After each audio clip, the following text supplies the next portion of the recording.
Covishield vaccine को लेकर मची अफरा तफरी के बीच जनपद मऊ के प्रसिद्ध कार्डियोलॉजिस्ट गोपाल कृष्ण राय ने एक महत्वपूर्ण प्रेस वार्ता करते हुए कहा कि आम जनमानस को कोविशील्ड वैक्सीन को लेकर घबराने की जरूरत नहीं है। इसको लेकर आज प्रेस कॉन्फ्रेंस की है।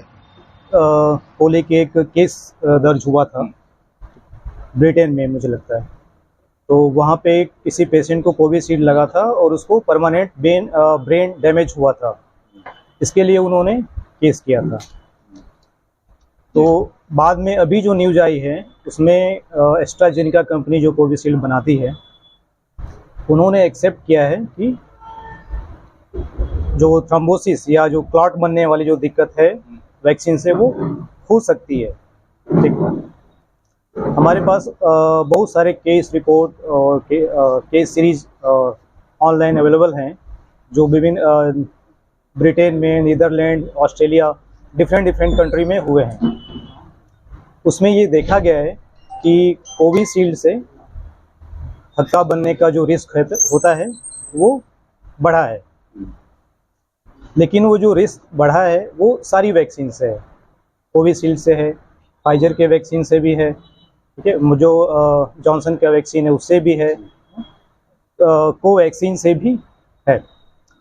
तो जो क्लॉट बनने, जो वैक्सीन से क्लॉट बन रहा है, ठीक है, उसका एक सारे केस रिपोर्ट में, केस सीरीज में एक ड्यूरेशन फिक्स है, एक ड्यूरेशन आया है कि इसी ड्यूरेशन में वैक्सीन आज आपको लगा अगर, तो 30 से 40 दिन में आपको ऐसी बीमारी हो रही है।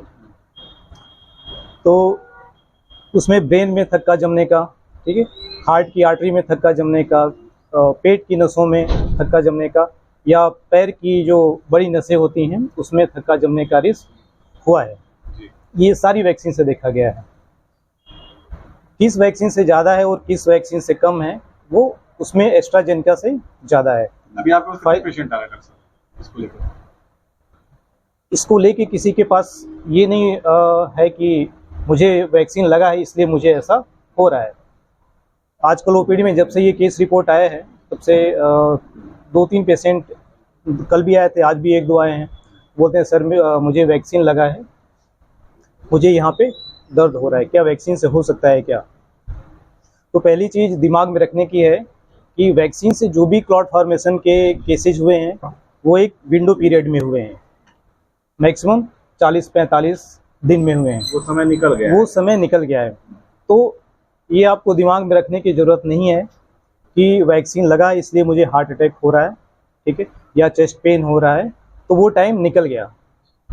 दूसरा ये है कि वैक्सीन लेना है कि वैक्सीन नहीं लेना है।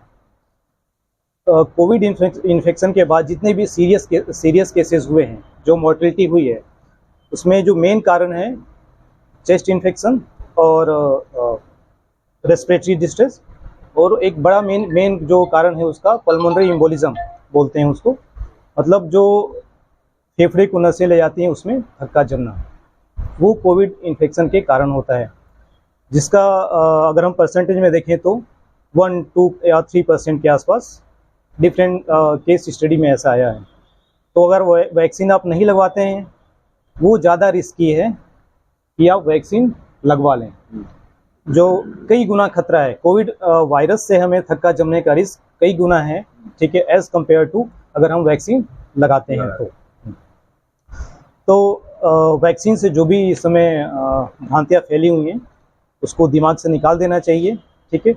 कभी भी अगर हमारे साथ फिर ऐसा अगर होता है, कोविड के केसेस फैलते हैं, ठीक है, तो हमें वैक्सीन जरूर लगवाना चाहिए।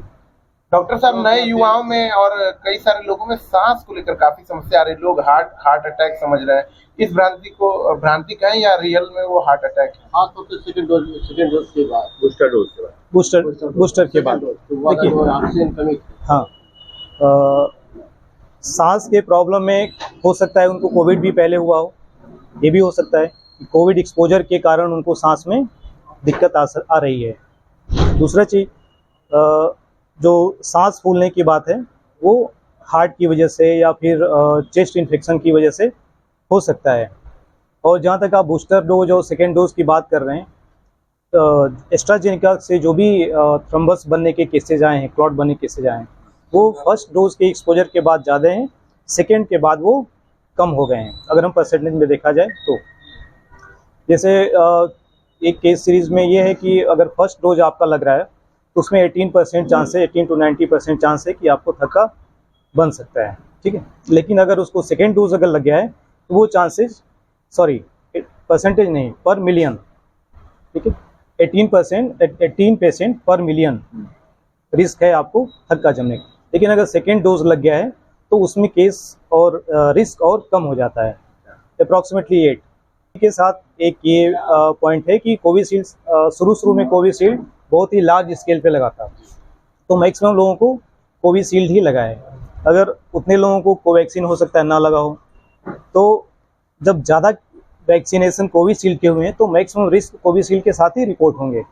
ऐसा नहीं है कि कोवैक्सीन के साथ नहीं है, हो सकता है कोवैक्सीन के साथ जो केसेज हो रहे हैं वो अन्य को या फिर डॉक्टर्स को अवेयर होना है इसके लिए। अगर किसी पेशेंट को थक्का जम जाता है, वैक्सीन लगा है, कोविशील्ड लगा है, 15-20 दिन या महीने भर के अंदर आता है पेशेंट हमारे पास और उसको ऐसे कुछ सिम्टम है कि उसको थक्का जम सकता है ना, या फिर कोई वेनस थ्रोम्बोसिस है या फिर हार्ट की दिक्कत है, तो हमें उसका ट्रीटमेंट पता होना चाहिए कि हाँ कैसे करना है। तो प्लेटलेट्स की जो कमी है कोविशील्ड के साथ, कोविशील्ड वैक्सीनेशन के बाद हमने देखा गया है कि प्लेटलेट कम हो जाते हैं। तो उसमें जो एंटी प्लेटलेट दवाएं होती हैं, जैसे इकोस्प्रिन होता है, ठीक है, वो नहीं देना चाहिए, काम नहीं करता इतना। और हिपेरिन जो दवाएं होती हैं, हिपेरिन या लो मॉलिक्यूलर वेट हिपेरिन, जो हम लोग नॉर्मली यूज़ करते हैं हार्ट अटैक के पेशेंट में, वो इफ़ेक्टिव नहीं है और उनसे बचना चाहिए। कोविशील्ड के बाद जो प्लेटलेट कम होता है उसका मेन इलाज है आप इम्यूनोग्लोबिन्स होते हैं, ठीक है, वो थोड़ी महंगी दवाएं होती हैं, स्टेरॉयड होते हैं, और भी इम्यून मॉड्यूलेटिंग मेडिसिन है हमारे पास जिसका यूज़ हम करते हैं। तो बहुत डरने की बात नहीं है, बिल्कुल नहीं डरने की बात है, और वो पीरियड तो ख़त्म हो चुका है। आपने भी उस समय महसूस किया होगा कि वैक्सीन लगने के कुछ देर बाद 10-15 दिन बाद, 20 दिन बाद कुछ सिम्टम आ रहे हैं, लेकिन अभी ऐसा आपको डरने की जरूरत बिल्कुल भी नहीं है। डॉक्टर साहब, कोविड इंजेक्शन के बाद एक बूस्टर की बात आ रही है, तो क्या बूस्टर लगाना घातक होगा लोगों के लिए? बिल्कुल नहीं घातक होगा, बूस्टर लगाना सेफ है बिल्कुल। और